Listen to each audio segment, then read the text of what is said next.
today is? Today is Labor Day. Yeah, it's Labor Day. It ain't a holiday, it's Labor Day. And today, that's what we're gonna do. We're gonna Labor Day. So never a day today. We never say labor, it's labor. Ha My friends, welcome back to the Impact Show. You know who it is, that's right. And some of my friends back there in Brick, New Jersey, and all of our loyal listeners were saying, yo, TD, you know what day today is? Are you gonna do that famous impersonation after 35 years of doing that Coach Wolf Labor Day impersonation? What do you think? Of course I am. Circa 1988. Buckle up the chin straps, boys and girls. That's right. Let me get this nice, tasty chin strap on and the old mouthpiece in. Still tastes good. Tastes like some dirt back at Keller Memorial Field. Buckle up the bootstraps. Woo-hoo! Here's what I'm hearing. Warm it up, and here we go. This is what I hear. Coach Wolf. Boys, everybody in, huddle up. Everyone around the huddle. You know what I love about huddles? This is where we can chit chat. Because today is a special day. Today is Labor Day. And Labor Day is a special day. You know why? Because y'all been talking about a championship. You've been going to Brick Beach, and you've been working your tail. In the last 3 weeks, you've been double sessions, and you haven't had your helmets off. You've been drinking the beer, the Birch beer. You know the Birch beer that y'all like, the soda you've been gotta be giving up the pop. No. No helmets off, and don't be drinking the water during practice. You know, in 35 years from now, when it gets soft, and they won't have double sessions, and you'll be popping your lids off every 5 minutes. You know, not today. It's 1988. And y'all been talking about a championship. Y'all been saying how bad you want to win ball games. And how you want to restore the glory back at Brick Township High School. And make sure that the community at large is proud of us. But guess what? They all think that it's a holiday. And boys, you know what? If you want to win a championship, and you want to win Class A South, and you want to restore the glory, guess what today is all about? For the rest of your lives, every single year, on this very special day, guess what you're going to do? You're going to learn to love Labor Day. Labor Day. We're going to be laboring all day long. We're going to have double sessions. We're going to be bear crawling. We're going to hit him on the left, hit him on the right. We're going to hit him in the teeth over and over and over again. That's what we're going to do. And at the end of the day, today, we're going to know that we did the LK-32, the LF-23. We passed the Army pass, the Navy pass, the 37 long pass, and we're going to knock them and sock them all the way to the end zone where the green grass smells really good. I said green grass, not the dirt. It's always a little greener in the end zone. Because today is Labor Day. And that's what we're going to do. We're going to labor. Now let's get to work. Let's go win a championship. Let's restore the glory right back here at Keller Memorial Field. All because of one thing. Labor, and labor. Oh, man. Oh, hey, welcome back. I had to take a break after that because I was sweating and I literally knocked the microphone off of the desk. I got so heated and fired up. So change the shirt, but I'm still in the green and white, and I got my helmet here with me. Y'all are laughing, but I'll tell you what, 35 years later, and it's no joke, I still have dreams of Coach Wolf, that infamous, legendary, iconic talk on Labor Day. And my buds back in Brick, we still joke around about it, and there's not a team that exists back there that are veterans of Brick High School football that never heard that speech before on Labor Day. And, it's interesting nowadays, you think about Labor Day and labor and what you learn from high school sports. For me, high school football at a town like Brick, who I grew up wanting to be a Green Dragon. Dang, I'm not sure why I'm getting emotional except this. You got to always remember where you come from, right? Remember where you came from and who you are. Don't forget who you are and where you come from. And I'll never forget where I come from and who helped me become the man that I am today. And I still miss Coach Wolf. And this is a Q&A episode, but I wanted to open it because it's Labor Day as this is dropping. And I still miss Coach Wolf, and it's good to see a lot of the legacy passed on from Coach Zdanowicz and his staff and a lot of legends back there. But, you know, I wrote down a few things about Coach Wolf before I open up the Q&A that I'm going to finish the part one I did last week on is, you know, what I miss about Coach Wolf is there's not many high school football coaches, heck, not just football, coaches in general, left like him who are old school coaches. And what do I mean by that? I'm not talking grab you by the face mask and not give you water and not give you a break and you know make you do bear crawls for 25 minutes and all the fun stuff that we did. I'm talking this. Number one, it's the highest integrity man. Coach Wolf was the highest integrity man that you could ever be around. Man, there are still a lot of great coaches out there, and I think the best coaches who exist on any level, from Pop Warner youth leagues on up to the pros, the greatest men and women coaches always have the highest integrity. Coach Wolf, number two, is a politician. If you didn't know that, didn't hear me talk about it, he was the mayor of the town. So he was the head high school football coach. He was the mayor of the town, and he served at church, man of faith. So he was the mayor of the town. He was a high school head football coach. He was a man of faith. He didn't cuss. Never heard a man cuss. Now he'd say, cheese and crackers, run it again. Cheese and crackers, cheese and crackers. That was like him saying something that sometimes words you shouldn't hear out on a football field. But Coach didn't cuss. And Coach never lowered his standards. In all of our championships that he has amassed or had amassed, and even in the handful of losing seasons over a close to 50-year career, he never lowered his standards. And I think about coaching now that how it's easy, it would be easy to lower your standards, but Coach never ever lowered his standards. I think the best coaches in the world keep their standards high, and they do their best to raise up young men and women with high standards. And then the last thing I'll say that I miss about him is even in his 70s and 80s, Coach was always looking to learn new wrinkles in the offense. Now, guys, I ran what's called a wing T offense.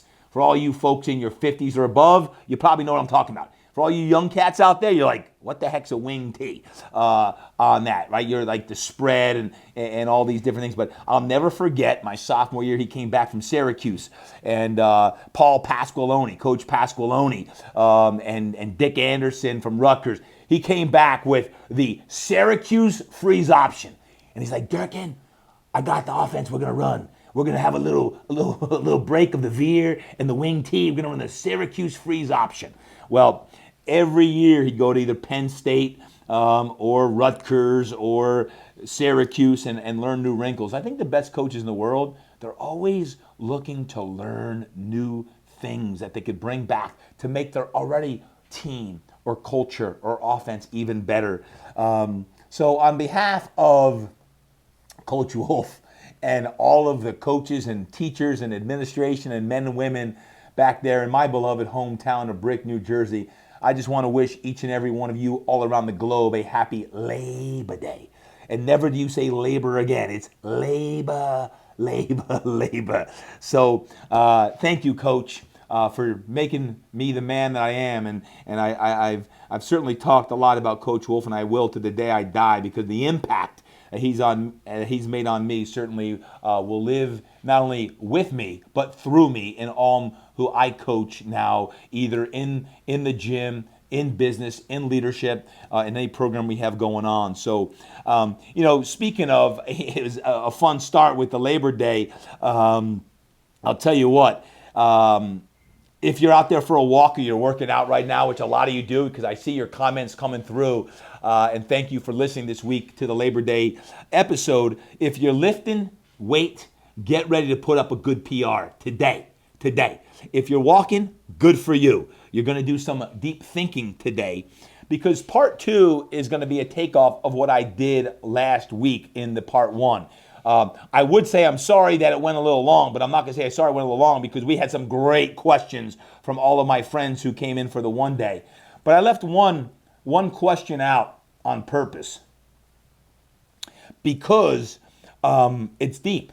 And I want to share it with you. And the person who asked this is deep because I've known her for over a decade as well. She actually serves as one of my coaches inside my Todd Durkin mastermind group. The mastermind is for fitness pros. And she leads Platinum Level Team 4. And she asked me a question. It actually has several parts to it. I'm going to tell you what the parts are, and I'm going to answer it because I'm going to coach you today. And I want you to think here today. So maybe you started with a laugh, maybe you'll finish with a cry, or at least some deep thoughts. And when I say cry, I'm talking a really good euphoric type emotion as well. She said, Todd, if you could have a conversation with Sawman today, what would you share with him about the current world and the fitness industry? Part 2, she asks, what would your 5-year-old self say to you? And what would your 10-year-old self say to you? Now, truth be told, one of the reasons why I'm doing this in part 2 is because what I had them do was to write on note cards their questions. And when I read Jill Rooks's question, Jill is from the Energy Lab in Redlands, California, the Energy Lab, and Jill Rooks, I actually called her up. I said, Jill, this question, do you mean what would my 5-year-old self say to me today? Or what would myself in 5 years from now say to me? She said, that's interesting. She said, it's interesting that you thought of it like that because the way I thought of it was your 5-year-old self and 10-year-old self, whereas I interpret it as myself in 5 years or 10 years from now. What would that older, wiser self say to me now? So guess what, my podcast friends? Today, I'm going to give you a little bit of both, because I'm going to answer those questions as well as what would your future self say to you in 5 to 10 years from now about today, and what would your future self in 20 years say to you? And I'm going to share what that future self would say to me as well. But I'm going to start with the first one, my man Sawman. If you haven't read my Wow book, get my Wow book. Sawman was my best friend, and he is, I'll say, almost single-handedly the one responsible for me opening Fitness Quest 10 here in San Diego, because when I was going to open a little square closet about 600 square feet in Mission Hills, he's like, no, you're better than that. You can't open that thing there. Go open something bigger. I said, I can't, because if I do, I'm going to lose everything I got. He looked at me, he laughed. He said, everything you got nothing. You got that beat up old garbage 1987 Volvo with the velour hanging down. You can't even put gas in that car. You might as well go for everything, because if you lose everything, you're going to lose that car, and that might be the biggest blessing you get. I'm like, all right. So I convinced some landlord up here in Scripps Ranch, San Diego, to convince that guy to let me rent 2,000 square feet with no clients, no money, no business plan. I didn't have financials.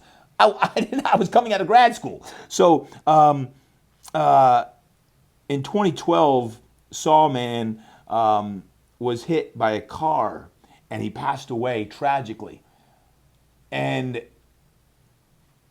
Sawman was my dude. He was everyone's dude.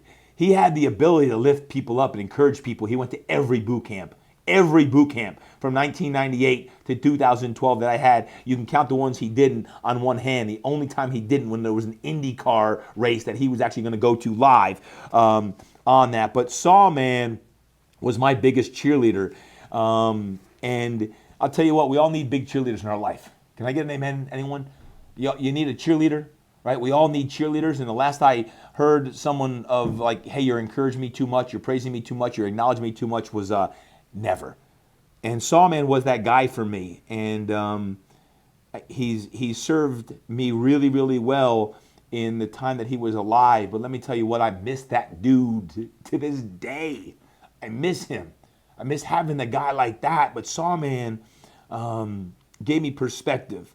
So in the question, when Jill Rooks asked me, if you had a conversation with Sawman today, what would you share with him? I immediately got emotional when I saw that on a note card. I said, I can't do this as part of 10 or 11 other questions. This is going to involve its own episode that I'm going to do with Labor Day, because I was doing Labor Day back at boot camp in the late 90s and early 2000s, and I'm doing it here in 2023. Here's what Sawman would say. But before I tell you what he would say to me, what I would really say is, before I asked him what he would tell me, I'd want to ask him what he thinks about what's going on. From a worldly view down here on earth, him now in heaven, he has a different perspective and view on things. So what I would do is I'd ask him what he thinks about the world and the industry and everything that's going on, because he has some divine answers. And Sawman is someone who I still think about often. But here's what I think that he would say to me, our conversation, what I would share with him about the current world. I think Sawman would say this to me: do better. Do better. Those were his 2 words that he had on a sticky note on his computer at his insurance office there on Marina Boulevard, there right off of Mission Bay. See, Sawman's dream was to go to London. He was less than a year away from him and his wife Laura going when he passed in 2012, and he wasn't far away from achieving his dream. So I guess he would also say,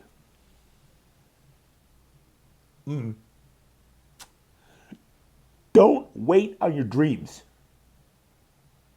Don't wait on your dreams. Don't wait on your dreams. Work your tail off for your dreams, whatever your dream is. If it's to go on a trip to the West Coast or to the East Coast, or to attend a workshop, or to whatever your dream is, don't wait on it, because life is fragile. You know, one of the things I have in my legacy, my last day statement, which I have, it's part of my planner, my God-sized dreams planner, is I've been sharing about my time in Montana, and I want to write and coach and speak and do a lot more work when I'm in Montana. And I would share with Sawman, I would share the dream with him that's brewing inside of me. And it's one of these dreams that's been planted in me, and I'm not always sure if I should water it or not. You know what I'm saying? And having those dreams like, man, I don't know if I want to give that thing life, because, man, if that thing, I give that some life, then that's a big one. That's a big boy.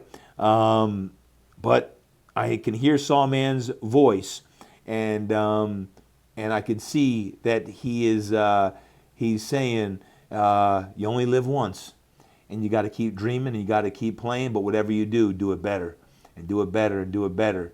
And Sawman's life to this day, and he died now 11 years ago. It's crazy to think that. Who's your best friend? Who's your biggest cheerleader? Who has gone before you that you still channel their voice, and even though you can't touch them or work out with them, you still hear some wisdom from them? Tap into that today. Tap into that. Jill Rooks, it's a great question. But she didn't stop there. She asked those other questions that I'm going to answer for you. She said, Todd, what would your 5-year-old self say to you? My 5-year-old self. And once again, I got emotional thinking about this question.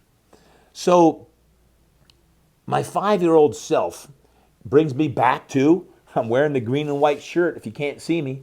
It brings me back to hanging on a fence, watching my brother Paul play football at Brick. But it also brings me back to being a really scared kid. Scared. I'm the youngest of 8 kids. Mom and Dad got divorced when I was 5. So when she asked me what would my 5-year-old self say, I was a scared kid. I was a tough kid. I think that 5-year-old kid that was speaking to me today would say, thank you. Thank you. I'm proud of you for keep going. You kept going and going. And I think that 5-year-old would also say now to the 52-year-old is, don't forget who you are and where you come from. Don't forget who you are and where you come from. It's fitting that that question happens to do with here on Labor Day, as this is dropping anyway, is That's all about brick. It's all about that green and white.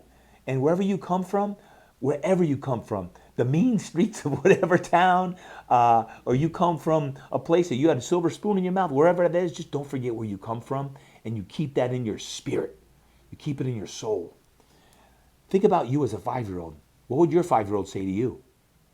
Now, fast forward 5 more years, Joe Rooks asked me the question, your 10-year-old self, Todd, what would your 10-year-old self say to you today? Once again, I got emotional. Sorry for the tears on this Labor Day, but I hope you laughed in the beginning. See, at 10, that was a very pivotal age for me. As most kids, a lot of formative years happen between 5 and 10. For you, at age 10, where were you? What were you doing? See, for me, my dad just moved back into my life. From 5 to 10, I didn't have much of a dad in my life. He moved back from Colorado back to New Jersey. I remember still getting my first bike, a blue Huffy bike with yellow mag wheels that I purchased myself from my darn paperboy money. And I went from one sport to 3 sports. So I went from one sport, soccer, to my dad saying, hey, why don't you try playing football, basketball, and baseball? And interesting enough, here's what I think my 10-year-old self would say to me today. Thank God Dad moved back home. I needed and you needed a man around the house. Thank you for letting me to try all those sports, football, basketball, and baseball. 11 varsity letters, college scholarship, professional European football, a career in training and coaching and inspiring. Don't stop trying new things, old man, he would say to me. Don't stop trying new things. Dad encouraged me to try new things, to give it a shot, to try 3 new sports. Don't be afraid to fail and don't get comfortable with success. Keep doing it the right way, just as we did it at age 10. Be involved in church, like I would drive to church on my bike. I just want to say thank you for giving me a chance to live up to my potential. And one more thing. When I was 10, I was on the verge of going one way or the other.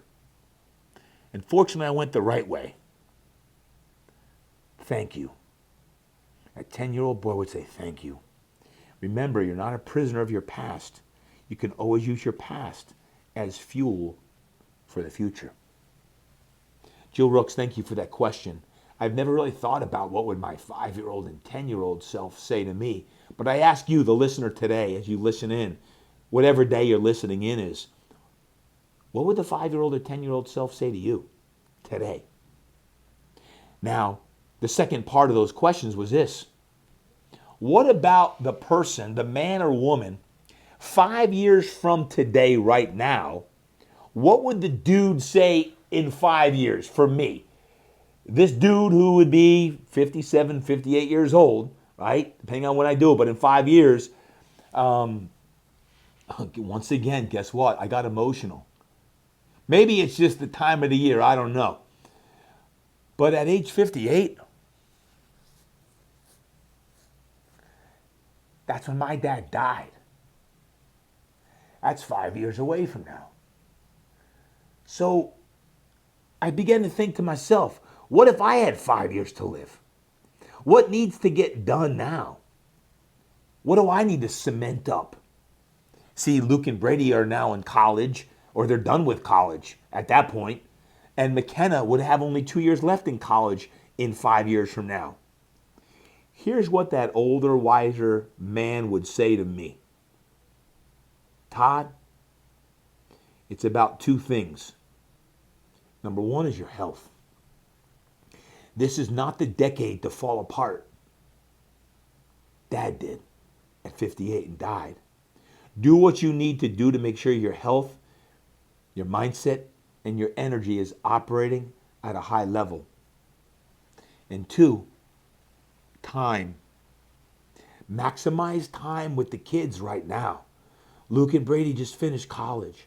McKenna is in the midst of college. Make sure you go deeper with your relationship with Melanie and the kiddos and all the loved ones. Maximize time.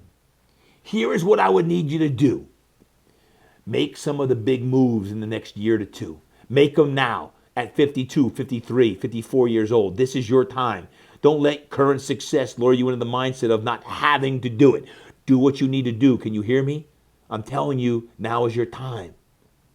More time in the mountains, more time with Melanie, more time with those you're coaching and empowering in your programs to carry on legacy. More time speaking and more live events. And most importantly, lean into your faith even more. I'm proud of you, but God has the answers you're seeking. Go there. That's myself in 5 years speaking to me now. And then Jill Rooks asked the question about your future self. So lastly, yourself in 20 years from now. In 20 years from now, what would that older, wiser man say? For me, I can't believe it, but that's 72. 72? Man, my first thought is I hope to live to 72. I got to be cranking. I got Pastor Jay and these guys that are 82 that are just killing it, doing such amazing things. But the first thing I would come face to face with that 72-year-old man and me as the 52-year-old say, man, you look good. You look good. And at 72, I'd say thank you. Thank you. That 72-year-old man would say thank you. Spend more time coaching and writing. Spend more time. Keep serving the philanthropic efforts in these next 20 years. And that Impact Foundation thing that you started, in these next 20 years, see, you don't even have a vision big enough yet for that because so much of God's plan for you is to give back. Keep reaching out and making a difference in mental health and suicide prevention for kids and education. Stay focused on trusting God and the opportunities that come your way. And that 72-year-old man says, time, it's all we got. Maximize it. And lastly, he would say this. Protect your peace. Protect your peace. Peace comes from within your family, your relationships, your mindset, and your soul set. Protect your peace. Protect your peace. My friends, as I think about that 20-year-old self, it's not always easy to project yourself forward 20 years from now. Because I know this, time's not guaranteed for any of us. So what I want to do and close here is I just simply want to ask you a few questions for you to think about this week. As you prepare here in September to get ready for what will be a great Q4, October, November, December, Q4, fourth quarter, right? Starting with Labor Day, is this. I'm going to coach you for just a couple minutes. And you can always hit pause if you want to come back and write notes. But I want to ask you when it comes to these questions, how about you? What would you do? What would your 5-year-old self say to you today? Perhaps you can take a few minutes to write it down. Think about it, write about it, put some music on, and just write that down. Think about that 5-year-old boy or girl who's maybe looks scared or timid or whatever they look like, but I still see myself out on the front porch with the basketball court and the broken windows from me throwing footballs and basketballs through it, with my hair looking all shagadelic and raggy from all the hand-me-downs. I'm thinking about that 5-year-old self. What would he or she say to you? And that 10-year-old self, for you, what would your 10-year-old self say? See, I see myself at that point wearing a soccer uniform, transitioning into different athletic uniforms, with even though not knowing what it was going to be, but for the first time feeling like I had a daddy, had a father back in my life. What would your 10-year-old self say to you today, whatever age you're at, and listen to it? And as you step forward, your older, wiser self in 5 to 10 years from now, while maybe it's easier to think about yourself in 5 years or 10 years from now of who that person will be, what would they say to you with the wisdom they have in 5 or 10 years from now? What would they say to you today? What wisdom do you need to heed from that person who's experienced life the next 5 years? And it probably has something to do with time, energy, and health to get you in the right mindset. And lastly, for you, your older, wiser self in 20 years from now. I know it's hard to think about that older, wiser self. The person that looks like, man, you got wrinkles and your knees don't feel great or your back may have been through a surgery or two, whatever it may be. But hey, if your heart is ticking and you're doing good, man, that's what life is all about. But the wisdom that's gleaned from you as a man or a woman in 20 years from now, what would they say? I want you to spend time with that person right there, of the wisdom that they would glean to you, to provide you the divinity that's already inside of you, to make decisions that you're making now as you reinvent yourself, that you think about things that you may want to do with your life, with your health, your finances, your legacy, your philanthropic efforts, your relationships. What wisdom are they giving to you, and how can you be a better man or woman? How can you step into the best version of you right now? Whatever that is, I encourage you, I plead to you today. The purpose of today's episode, number one, is to remind you of the importance of labor, and to do that. But as important or more important, it was to tap into your spirit and to tap into your soul, for you to think and reflect upon that boy or girl that's so darn proud of you today, for who you are today, and to look forward to that time 5 years from now or 20 years from now, and to step into the wisdom that's already there and get that, and to make sure that today that you don't take a single day for granted, and that you treat it as just what it is, a gift. So my friends, thank you. As always, I love you. I appreciate you. I thank you for all that you do. You know, so many of you are fighting the good fight. You reach out to me, you share your texts and your DMs, and sometimes these messages hit at different times, or you come back and listen to a second or third time and it means something different. Sometimes they're full of fire and motivation, and sometimes they're deeper and more introspective, and sometimes they have a guest on them. My hope today is on this Labor Day week podcast is that I'm speaking about labor.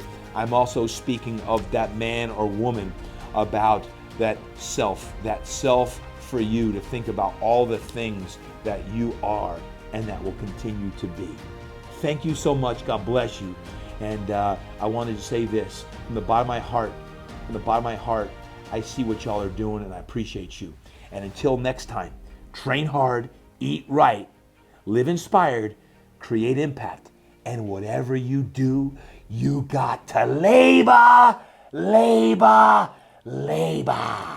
Hey, I hope you enjoyed today's episode. Started with a football helmet with a dirty chin strap and mouthpiece. And I went deep on some of those questions. Don't forget, this is your last opportunity this week. If you are a coach, if you are a trainer, and you're in the midst of your own reinvention project, and you would like to coach more people to deeper impact, and not just answer questions like I just asked you, but to help people go through the process of discovering their best self, this is the opportunity, because here coming up in just a matter of days, September 10th, I'm kicking off our first Todd Durkin Impact Life Coaching Certification Program. If you're interested, all you have to do, hop over to todddurkin.com, and you can do one of two things there. You can apply and get enrolled ASAP. You're going to want to do that in a matter of days before September 10th, because we have kickoff. Yeah, we're kicking it off this Sunday, September the 10th. Or if you want to, you can hop on to a discovery call with one of my coaches, Kelly Watson or Lizzie Merritt, this week, next few days. You can simply just hit the button there. It says discovery call, hop on a call and see if it's the right program for you. If that is calling you, this is your last shot for the Todd Durkin Impact Life Coaching Certification Program. And if not, remember what you got to do. Continue to be the best version of yourself. Go out there and do your thing and keep laboring. Labor.